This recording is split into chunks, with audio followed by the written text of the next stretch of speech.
Well, the calendar has flipped to February, which means we are just 1 month away from Commodity Classic 2025 in Denver, Colorado. Joining me today to talk about it is one of the co-chairs of the event, Rob SHAFFER from El Paso, Illinois. Rob, thanks for talking with us this week.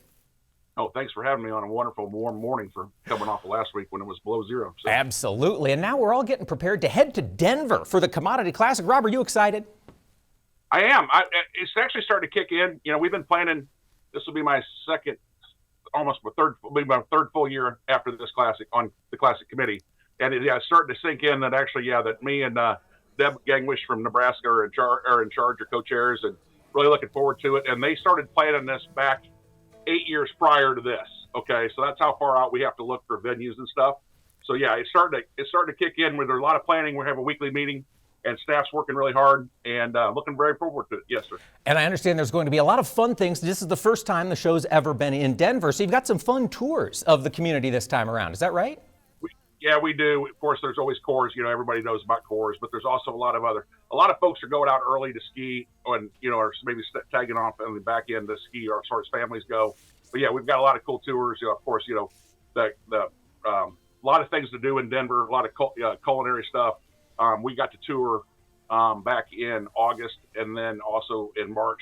So we looked at a lot of different places to go and things outside of just a trade show for families to do and that kind of stuff. That's so true, but that trade show is quite a draw, and of course the educational opportunities. Rob, what are your favorite things to do when you're at a classic event?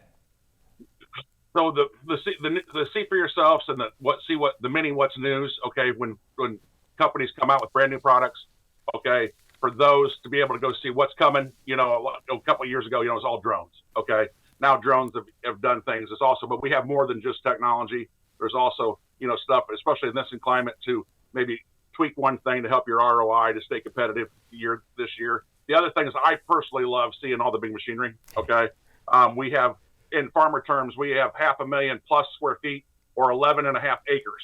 Okay, on the trade show floor. So wow. That's the biggest thing and my nephew and my kids, they love the tractors and combines. I do too. I'm just like everybody else when it comes to that. Rob, it's going to be exciting in Denver. Huge crowd coming off 2 years of record Commodity Classic attendances. Tell our audience, where should they go to get registered? So commodityclassic.com, you can find all the registration on there. Also, if you haven't got your hotels yet, or also you want to see where the mini what's news are and the actual schedule of the events and people speaking and that kind of stuff, is all on commodityclassic.com. Fantastic, folks. Get on there, get registered, and get yourselves to Denver this year. Rob SHAFFER, thanks for talking with us today. I appreciate your time, sir. We'll see you in Denver.